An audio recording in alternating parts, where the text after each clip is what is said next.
இன்றைக்கி காலையிலேயே நல்ல வெயில். நேற்று நைட்டு நல்ல மழை பெஞ்சிச்சு. மழை பெஞ்சதுக்கும் எனக்கும் சம்மந்தமே இல்லை அப்படின்ற மாதிரி வெயில் சுள்ளுன்னு அடித்தது.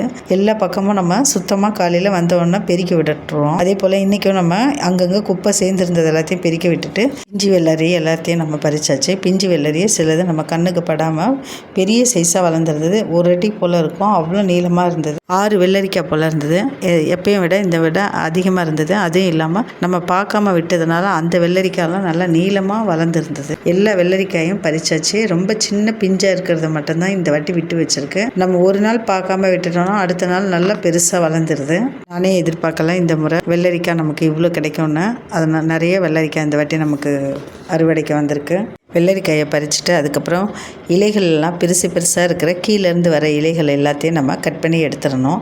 அப்போ தான் அடுத்து சின்னதாக வர துளிர்கள்லாம் நல்லா முளைச்சி உங்களுக்கு திருப்பி நல்லா ஈல்டு கொடுக்கும். அப்படியே விட்டுட்டிங்கன்னா அந்த இலை பழுத்து போயிடும், இல்லை அதில் சில பூச்சி தாக்குதல் வரும். அதனால நம்ம பெரிய இலைகள்லாம் இருந்ததுன்னா அதை நம்ம வெட்டி எடுத்துடணும். மாடி தோட்டம்னாலே நம்ம மாடி தோட்டத்தில் இருக்க செடிகளுக்கு ஒரு நாள் விட்டு ஒரு நாளாவது ஏதாவது ஒரு உரங்கள் நம்ம கொடுத்துக்கிட்டே இருக்கணும். அப்படி கொடுக்கும்போது மட்டும்தான் நமக்கு ஓரளவுக்காவது நம்மளால் ஈல்டு எடுக்க முடியும். இன்றைக்கி நம்ம மாடி தோட்டத்தில் மழைக்கு அப்புறமா இன்றைக்கி காலையில் வெள்ளரிக்காய் பூக்கள் இதுதான் நம்ம இன்றைக்கி காலையில் ஒரு சின்ன அறுவடை பண்ணியிருக்கோம்.